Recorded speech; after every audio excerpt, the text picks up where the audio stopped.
20,000 টাকা বেতনের চাকরি করে কেউ 5 তলা বাড়ি করলে আমরা প্রশংসা করে বলি, দেখো 20,000 টাকার বেতনে চাকরি করে 5 তলা বাড়ি করে ফেললো। আর তুমি কি করেছো? বিয়ের বাজারে দেখা হয় ছেলে সরকারি চাকরি করে কিনা। ছেলে সরকারি চাকরি করে, 5 তলা বাড়ি আছে, তার মানে সোনার টুকরো ছেলে। এমন ছেলের কাছে মেয়েকে বিয়ে দেয়াই যায়। কিন্তু ছেলে সৎ কিনা সেই জিনিসটা কজন খোঁজে? আমাদের সমাজে কে কত বড় বাড়ি করলো, কে কয়টা গাড়ি কিনলো, কার কত ব্যাংক ব্যালেন্স আছে, এই জিনিসগুলো দিয়ে মানুষের সম্মান পরিমাপ করা হয়। যে মানুষটা সৎ থেকে সারাদিন পরিশ্রম করে অল্প কিছু টাকা উপার্জন করে, তার প্রশংসা করতে আপনি কাউকে দেখবেন না।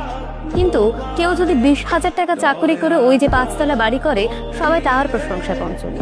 কেউ জিজ্ঞেস করে না ওই 20,000 টাকার চাকরি করে সে এত বড় দালান কিভাবে করবে। বরং প্রত্যেকটা মানুষ তাকে সম্মান দিতে থাকে।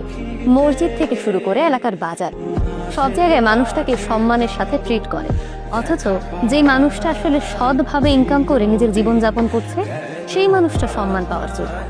আমাদের সমাজে দুর্নীতি বৃদ্ধির পেছনে যারা দুর্নীতি করছেন তারা যেমন দায়ী, তেমনি আমরাও দায়ী। আমরা তারাই দায়ী যারা এই দুর্নীতিগ্রস্ত মানুষগুলোর সমালোচনা না করে বরং এই মানুষগুলোর প্রশংসায় পঞ্চমুখ হই।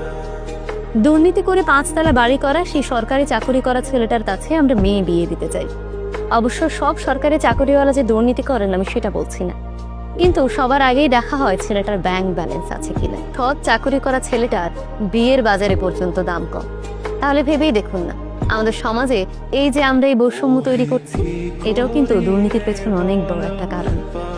সুতরাং আমাদের এই ধরনের মন মানসিকতাগুলো পরিবর্তন করলেই কেবল আমাদের সমাজ থেকে দুর্নীতি দূর হবে এবং আমরা সুন্দর একটি সমাজ করতে পারবো।